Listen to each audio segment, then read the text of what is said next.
Sometimes I think, who needs fantasy when the real world can actually sort of pop up rampaging wild beasts that have never ever been identified.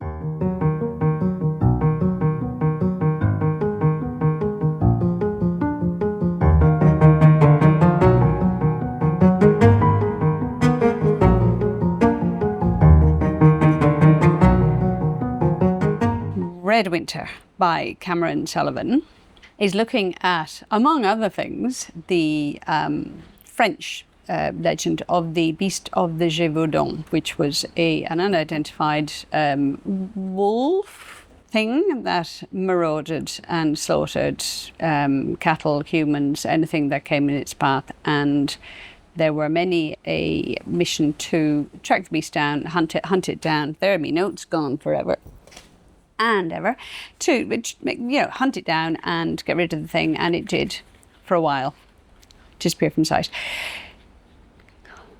Sullivan has taken this, as he has with absolute liberty, taken many other sort of threads of history and jumbled them all up and made this incredibly funny mashup story which follows the life of one Professor Sebastian Grave or Grave. And one thing I often have against some kind of fantasy books is and it's me, I know this, I'm not great with first person unless it's really very well done, and this one is really very well done because it's a first person. We get most of this from the point of view of Sebastian as he's recounting his story, and at times bits of it are written by Livia, who is his in bondage, tricky that, succubus, who he has known for hundreds and hundreds, if not thousands of years.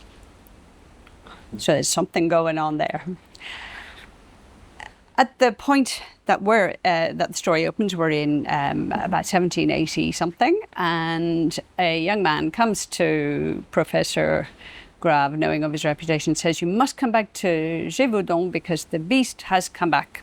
And the young man, Jacques, is the son of a friend / lover of our Sebastian's, and it's all very disgruntled, and off they go, the two of them on horseback. And of course what we learn as we go on is that the third entity that's travelling with them is this demon that has, if you like, possessed Sebastian. They have a sort of parasitic relationship and is extremely powerful. Off they go, and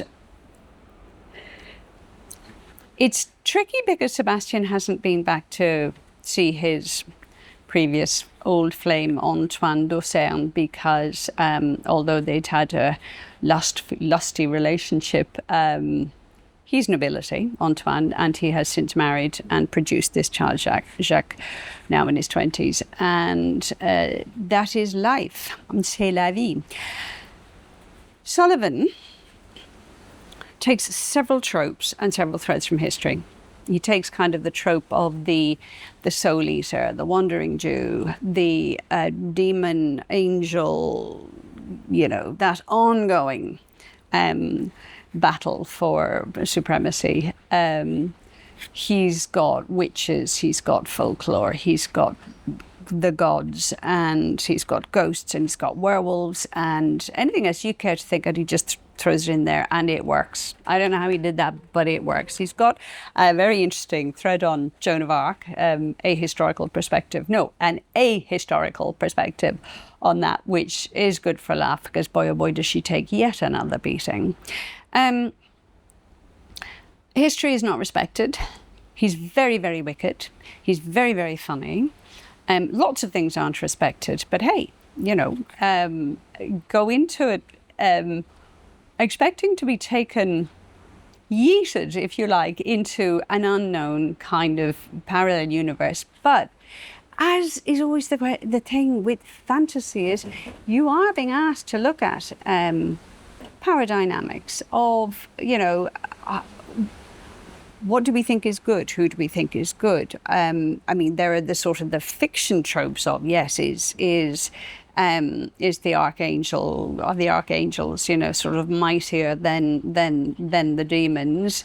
So he's asking us to look at the nature of good and evil and to sort of take a step back from that and just say, is everything just a power play? How are the mortals, you know, hijacked, held hostage, treated so badly by the gods? And what does that make us think of? No points for guessing that one. So you have to sort of, you know, buckle up for a fairly wild ride, but you'll snort your way, like I do. That's the way I laugh. Have a great giggle. You'll be confronted with a couple of interesting thoughts.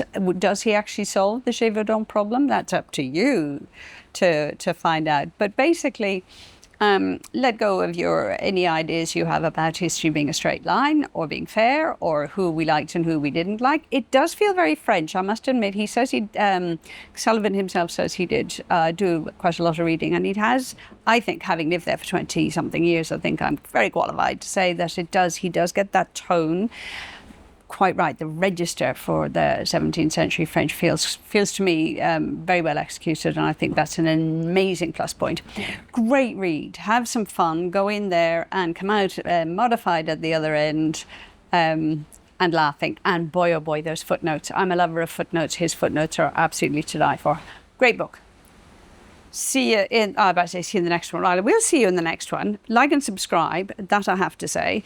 And tell me if you like this one. And then I'll see you in the next one. Okay. Bye-bye.